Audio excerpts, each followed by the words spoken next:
G'day, I'm the Home Distiller, and today we're going to do part 2 of the 2x72 inch belt grinder. Finally.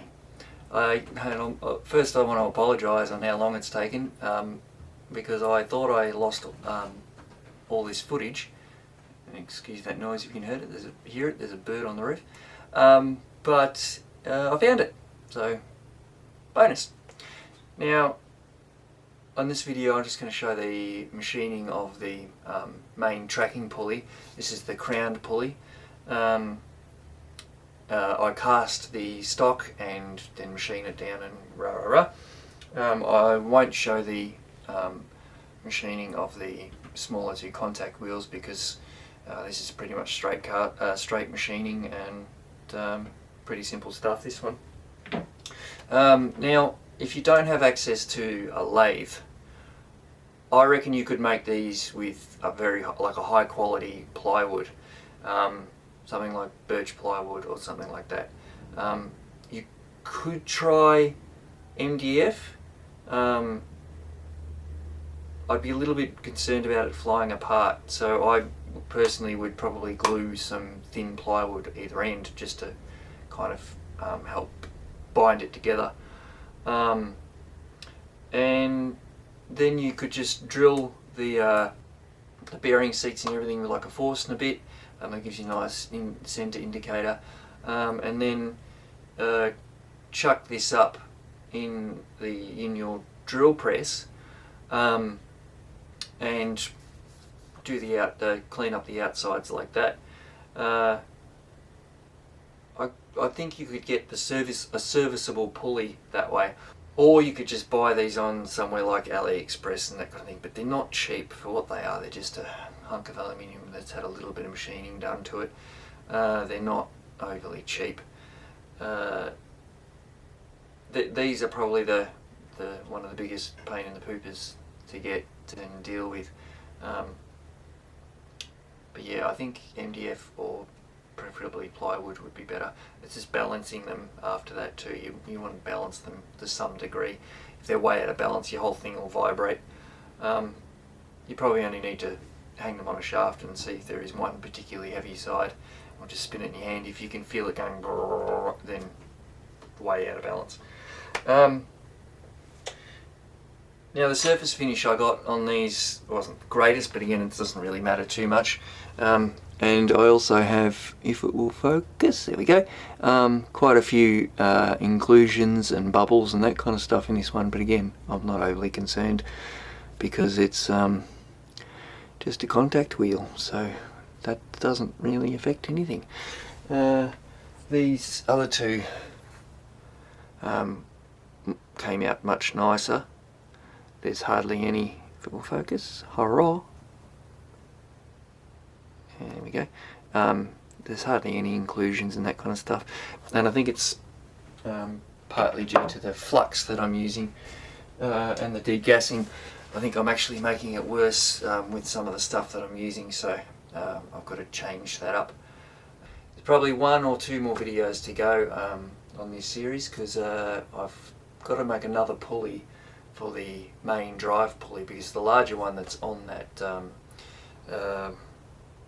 treadmill motor is way too big, and the belt speed is going to approach somewhere around the speed of light. So I've got to, I'm going to make one that's approximately the same size as that, and I'll probably put a crown on it as well, just to try and get it to track straight as well. So there's that video to go, and also doing the electronics and building the platen, that kind of stuff. So I'll try and bundle all them together in 1 or 2 videos. Let's get to machining this pulley, and I'll speak to you in a sec. First, I made the mould using my homemade green sand that you can see in another video of mine. I'll put a link in the description down below. And I used a piece of PVC pipe, I think it was a coupling actually, as the pattern, as it was about the right size for the stock that I needed. The other 2 castings that I made for the other 2 small contact wheels, I used a spray can as the pattern for that. And the aluminium that I used was from a large G size CO2 bottle. that's the aluminium in it's quite soft and has quite a high surface tension, so it's no good for normal pattern casting unless I add something to it, because I think it's just straight aluminium. And I should have made sure that I didn't overfill the mould quite as much, as I got quite a lot of flash on the casting that I had to machine off. It's not the end of the world, it's just a bit annoying, that's all. So after I cleaned up the casting, I machined it to size and used a set of calipers to divide that into 3, because this is going to be the crowned pulley that I'm making here for the adjustment. It needs a crown in the top to get the belt to track properly, so it doesn't just try and slip off the end through the stretching of the belt. It kind of wants to ride up on the center of the pulley. So after dividing the pulley into 3, I set the cross slide to 3 or 4 degrees. Can't quite remember what it was, but it was something like that. Could have even been less. And then I machined both ends to fall away from the center and used the file to feather it out and give it a nice curve. I then drilled and bored the center, giving enough clearance for the middle of the bearing to spin freely, and then machined the bearing seat using a telescoping gauge to make sure I was on size. I didn't get a press fit. It was a sliding fit, so I ended up just gluing them in. I didn't want anything too tight in case I had to change the bearings, because there's no real way of easily pressing them out.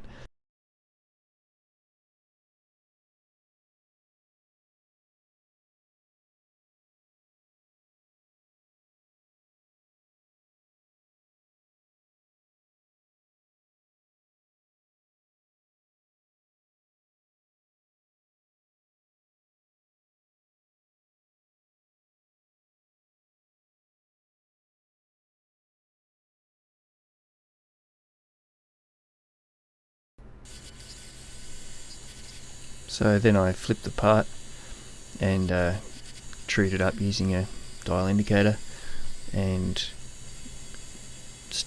machined off some of the excess material on the other end, and then used a parting tool to start chopping the excess material off. Of course, my parting tool's nowhere near long enough, so I ended up having to use the hacksaw and hack most of it off. So after doing that, I faced the end, machined the other bearing seat, and then gave the whole thing a bit of a polish with Scotch-Brite, and that's the part done. So that's the finished part, all done and dusted. If you liked the video, please give it a thumbs up. If you didn't, give it a thumbs down, blah blah blah. If you are upset that it's taken so long, and rightly so, you can call me names in the comments down below. Now I've also got a Instagram page if people want to follow me there. I do little updates on projects that I'm doing and stuff and things like that. There'll be a link in the description down near my junk.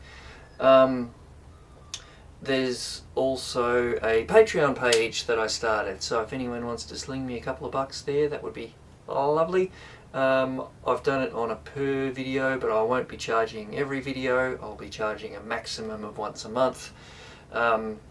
But I don't want to be charging in case I don't put a video up for a little while. I don't want to be charging people, so I'm only going to be charging a maximum of once a month, and hopefully just once per series. So if this knife grinder, let's say it runs out to 8, you'll only be charged once. So that's how I plan on doing that. I'm still doing rewards and things like that. I plan on doing some t-shirts in the future. One of these that I had printed very many moons ago. Show me, you know. So if you want some t-shirts, I'll try and come up with some funny ones. This is my kind of brewing malting t-shirt. Yeah, I'm the Home Distiller. I hope you enjoyed it. Stay beautiful.